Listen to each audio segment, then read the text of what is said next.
Hi guys, it's Pasco here, the almost average athlete and team new to try, talking apologies, training updates and event updates, but also nutrition whilst out on your ride or run.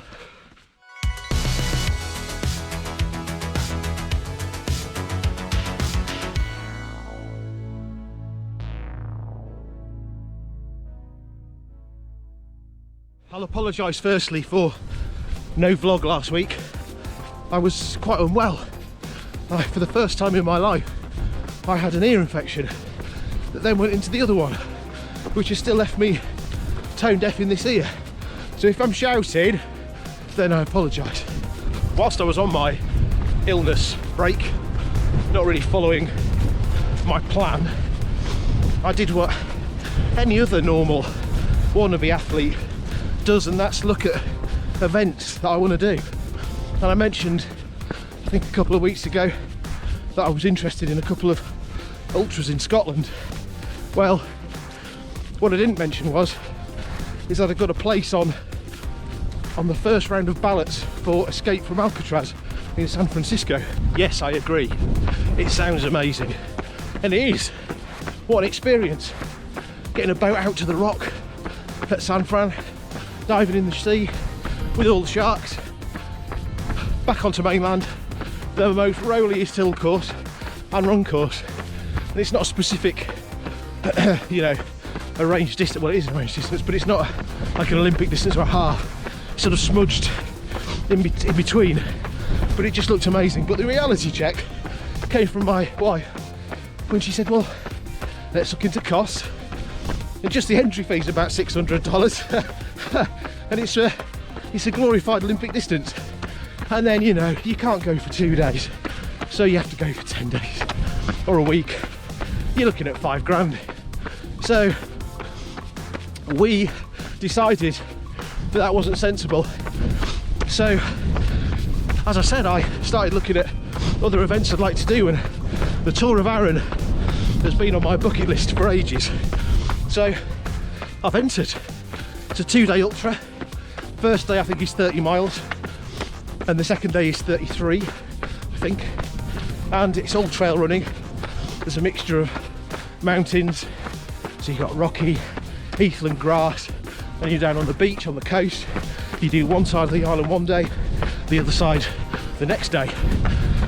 And if you want to see an inspirational video, have a look at the 2.5 minute video on YouTube or Facebook, because it just looks incredible. The next booked in event is the month after, so Arran's in May. No, it's not, it's in the start of April. The next event will be the Loch Ness 360. Now these are all a bit Scottish biased, I realise, but they've just finished the path on the northern side of Loch Ness, so it goes all the way around. Loch Ness 360. And it happens to start pretty much outside my sister's door, near Doris. It's the first one, but it looks incredible. It's an 80-mile, 24-hour cut-off. So you start at 10 at night, and you've got to finish by 10 the following night. What could possibly go wrong? Now that's 2 of my 4, 5-ish events I like to try and do a year, and they're 2 biggies, I think you can agree. So I do like a challenge, and they are very much at the start of the season, which means I'm going to have to work bloody hard over this winter. But if any of you guys have got any events that are coming up that are interesting, that I might like to look at, let me know. So going back to training, now I've put firm dates in. Whoa, it's very slippy today, it rained so much last night.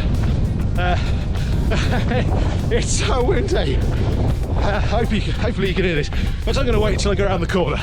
Be back in a second. Does anybody else run faster when it's windy, or is it just me? I looked down just then, I'm in zone 5, but I'm supposed to be running in zone 2. Talking doesn't help, obviously. This is skill. Oh look, there's a lake. So we were talking about training, and because I've put a definitive event in the calendar, That has now given my coach something to work with, and he's basically started the plan as proper from this week. So it's consisted of long hill sprints, so nice easy run up to your chosen hill, and they're long, so they need to be, well, they need to be 5 minutes plus, but I struggle in Suffolk for hills that long, so I just do more reps. So I do 4 5-minute hill sprints, with your recovery on the way back down needs to be longer than when you went up. This is predominantly strength work, not aerobic, but inadvertently it pushes you right up to threshold for VO2 towards the end. We've discussed that before. If not, go back, have a look at the video.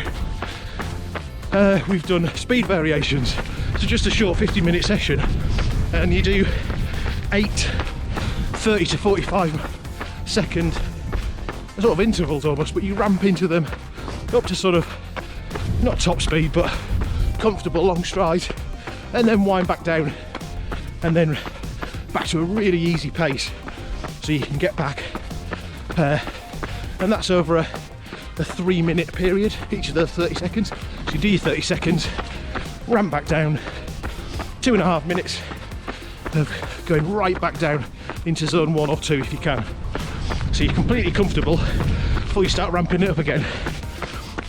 And for me, it's absolutely fantastic to put a few of those in when you're in a race and your legs are starting to tighten.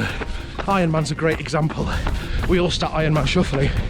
To actually push your legs just for 10, 15, 20, 30 seconds, it just loosens the hip flex, it just loosens, it's easy for me to say, the hip flexors up. And you feel like you've got a bit more energy in your legs again, because everything's just that bit looser. We've had a straight up 50-minute moderate, which is the top end of zone 2 for me, and that's just pushing my lung capacity and my heart rate. I sometimes find these the toughest sessions. Trying to keep that zone without going over is really difficult, so I still start off quite slowly. Let me try and get behind a hedge. And then today, so the long runs are finally proper long runs. Today is an hour and a half, and they will always be at target race pace, which for me, for an ultra, is about 7-minute kilometres, 7:15 by the end, which sounds pretty slow, I know. Well, for some people it does, for others probably not. And that's because I know that by the time I get to 25, 30, 35 miles, keeping that pace is quite tricky. So again, start slow, build up. And it also brings me on to sort of it's so windy today. I'm like a kite in the wind. I wondered why it was so quick and easy going the other way. Oh my God!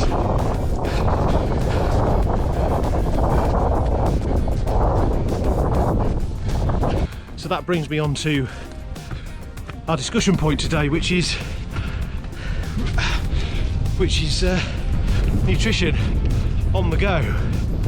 So you'll notice I'm walking now, even though the plan says an hour and a half, but it's at race pace, and race pace for me means strategic walking, usually around when I need to eat, which when I'm in a race is every 20 minutes or so, and whether that be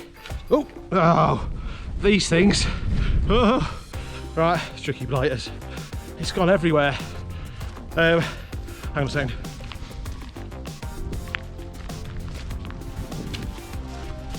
Which there's nobody in the world who's going to convince me that they are nice, but for cycling they're great, straight down the neck, straight back on the aero bars. But I prefer a mixture of these and solid fuel, whether that be from aid stations or whether that be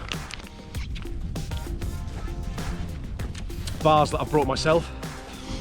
We've got Foxy at KOM Fuels. Always take your letter home. Thank you. We got Foxy from KOM Fuels, who has every fuel known to man you can do an optional box where it's like pick a mix, so you can try loads of different things,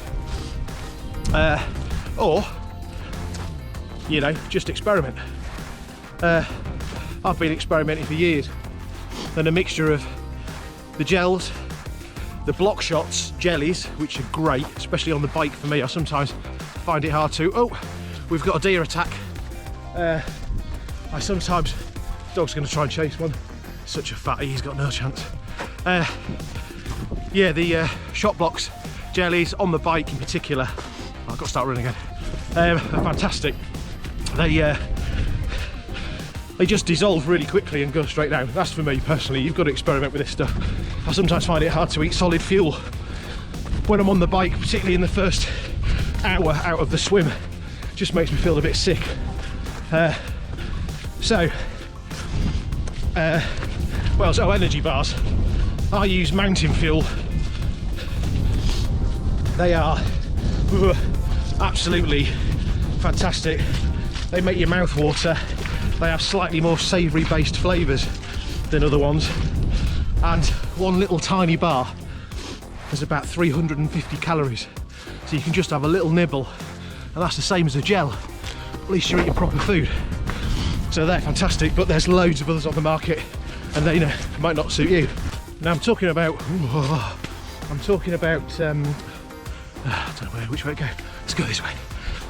We're talking about nutrition on the go, and I mean, I'm talking about it specifically training now, because that sometimes can be different from race day. But what I would say, it's really important, and I've made these mistakes and millions of others have, of trying something new on race day, which is a recipe for vomiting and diarrhea and bonking disaster, which quite frankly sounds like the worst party I've ever been to. Well, I don't know, some of it sounds right. Anyway, training should reflect what happens on race day, and if it doesn't, like I say, that could end up being a problem on the day. So there's lots of formulas about carbs and how much you should be taking an hour, and I think the general rule of thumb is about 60, but it does depend on your size, fitness, how well you can cope with actually consuming that amount of food, because sometimes it can seem quite a lot when you're focused and you're putting the hammer down. You're putting the hammer down on the bike, or you're sprinting on the run. The last thing you want to be doing is consuming fuel. So it is critical that you practice a lot. So my point is, on my long run days, you'll notice that I always run with this beautiful garment on, my hydration vest, and that's because I always carry fuel with me, a little bit of water for now because it's only an hour and a half, and then as my duration builds up, 3, 4, etc. hours, I will every time bring out my race day kit in a dry bag in the back pocket, so I don't have to keep washing it and because I'm sweaty or it's raining or whatever, because then I'm training with what I'm actually going to be carrying on race day, because that could be quite a lot of weight. That's the same when you're on the bike and you go for a long ride. Take your nutrition, practice with it, eat it, so that your body is totally used to it, and that way you're not going to have any nasty tummy surprises. So here's one for you. You can probably just see in the distance that there's 3 horse riders on the road, and I need to get past with a dog. Now, option A is to not say anything and no doubtedly make them jump. Number 2, let the dog go and take them all down because he's a killer. And number 3 is to give him a little shout and a little warning. What do you reckon? Coming up behind, ladies. Oh, and gentlemen. Oh no! Oh, how embarrassing. Oh look, stop speeding up. Come on. Give us a wave. It's like Piccadilly Circus here today. Thank you very much. Now don't speed up because I'm keeping my heart rate low. Come on. Wow, that guy looks amazing in jodhpurs. that's it for another day today. Oh, excuse me. Oh, gels. Delicious. I can tell that I haven't practiced for a while with them, that's for certain. So, little recap. Illness, double ear infection, gone. Death, need to sort that out. Pardon? 2 events. April, Isle of Arran. If anybody fancies it, they're more than welcome. It's going to be a hell of an adventure. May, Loch Ness 360. That could be the end of me. So that, you know, and those 2 events, I will take the GoPro and I will try and do some videos on the way round. But we'll see how that goes, shall we? And nutrition. Practice what you're going to do on race day with plenty of run up. Don't start too late. The week before is not early enough. Get in there. I'm starting now and I've got 4 months, but it means on the day I shouldn't struggle and I'll know exactly what I need to eat on the day or 2 days. So yeah, thanks for joining me. It's been a ride. Thanks for joining me again on another Sunday long run with Sprocket. He's loving life. Look at him go. Now, I want to keep making these videos. I quite enjoy them, and from the reactions I get from you guys, so do you. So if you wouldn't mind, give me a little like and clicking subscribe, that would be amazing, and share it about. Other people might be interested, they might have some discussion points, and if you've got something you want me to discuss or review or talk about races, then hit me up in the comments below and they might be on one of the new Almost Average Athlete vlogs. Bye. If you love to swim, bike, run or all 3, then how about becoming part of a bigger network of people in Team New to Try? We have members from all around the globe, including the UK, America, France and Australia, to name but a few, all taking advantage of the benefits of becoming a member. Even if you already belong to a Try Club, you can still join Team New to Try and enjoy all of the discount benefits for bike insurance, sports nutrition, race discounts and way more besides.